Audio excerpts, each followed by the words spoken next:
Selamat sore yang terhormat, Ibu Rosana SSMIKOM AMPR CPS. Perkenalkan, nama saya Nina Feana Martono dari Program Studi Komunikasi KM 302. Pada kesempatan kali ini saya akan mempresentasikan materi tentang dasar-dasar berbicara di depan umum dan presentasi.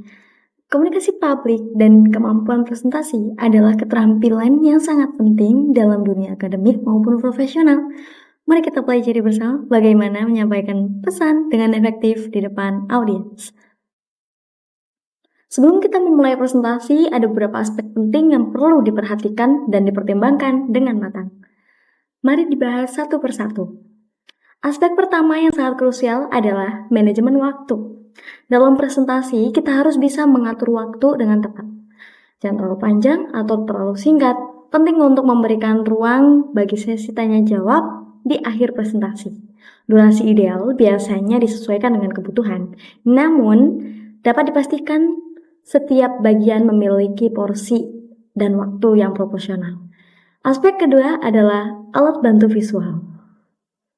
Kita bisa menggunakan slide, grafik, atau video, atau mendukung penyampaian pesan dengan visual, bukan untuk mendominasi presentasi, tapi untuk memperkuat pemahaman audiens terhadap materi yang kita sampaikan.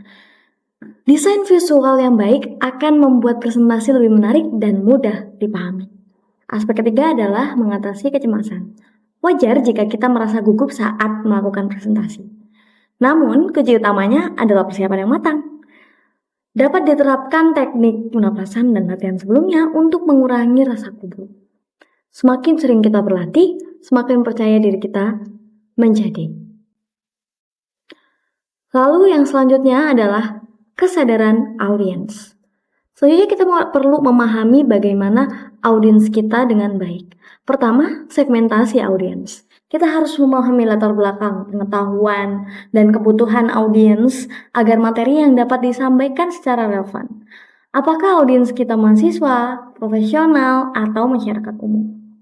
Setiap kelompok memiliki karakteristik yang berbeda, sehingga kita harus menyesuaikan dengan audiens atau latar belakangnya. Yang kedua, ada penyesuaian pesan. Setelah kita mengenal audiensnya, kita akan menyesuaikan gaya bicara dan isi presentasi yang sesuai dengan preferensi atau tingkat pemahaman mereka. Kita dapat menggunakan isi bahasa yang mudah dipahami dan menghindari jargon-jargon yang terlalu teknis jika audiens bukan dari bidang kita. Yang ketiga, adanya interaksi. Jangan membuat presentasi menjadi monolog satu arah. Ajukan pertanyaan atau mengundang partisipasi agar partisipan atau audiens ikut berserta interaktif. Yang kelima, pentingnya artikulasi dan intonasi suara. Cara kita berbicara sangat mempengaruhi efektivitas penyampaian pesan. Pertama, kejelasan ucapan. Ucapan kata-kata dengan benar dan jelas agar tidak ada pesan yang hilang dalam penyampaian. Artikulasi yang baik memastikan setiap kata dapat dipahami oleh seluruh audiens, bahkan yang sedang duduk di barisan belakang. Yang kedua, intonasi yang dinamis. Variasi nada suara yang sangat penting dengan variasi intonasi yang naik dikala ada turun, dikala ada penekanan. Kita menggunakan intonasi yang bervariasi untuk membuat presentasi lebih menarik dan menghindari kesan monoton. Kita dapat menekankan kata-kata penting dengan intonasi yang tepat. Yang ketiga, pengaturan tempo.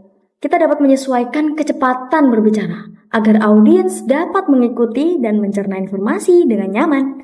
Tidak perlu terlalu buru-buru atau tidak perlu terlalu lambat, karena audiens akan kesulitan memahami. Tapi juga jangan terlalu sangat-sangat lambat, karena audiens akan bisa bosan. Lalu pentingnya komunikasi nonverbal. Komunikasi bukan hanya soal kata-kata yang kita ucapkan, tapi juga bahasa tubuh kita. Bahasa tubuh yang pertama, tegap, gerakan tangan yang terkontrol dapat memperkuat poin yang disampaikan. Berdiri dengan postur yang baik menunjukkan kepercayaan diri dan profesionalisme. Yang kedua, kontak mata. Jaga kontak mata kepada audiens. Ini meningkatkan kepercayaan dan menciptakan hubungan yang lebih personal. Jangan hanya fokus pada satu area, tapi sapu pandangan ke seluruh ruangan agar semua audiens merasa diperhatikan. Yang ketiga, ekspresi wajah. Senyuman, ekspresi antusias, dan mimik wajah yang sesuai.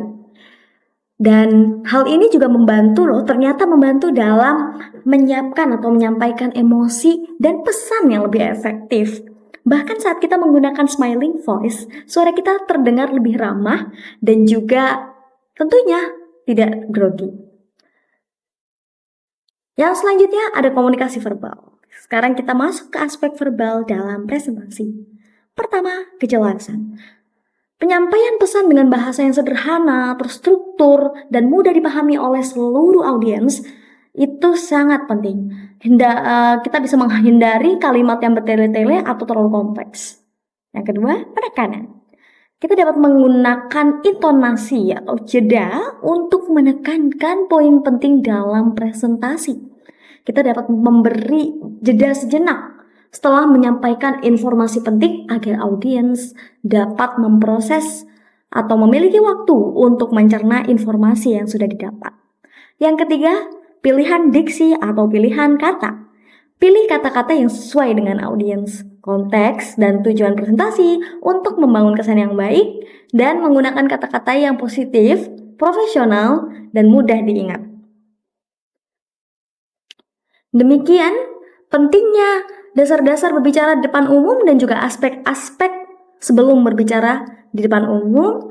Kemampuan bicara di depan umum adalah keterampilan yang bisa terus dilatih dan melalui latihan dan pengalaman, maka semua bisa mencoba. Terima kasih atas perhatiannya. Saya membuka sesi tanya jawab untuk diskusi lebih lanjut. Terima kasih atas perhatiannya. Bertemu lagi di lain waktu.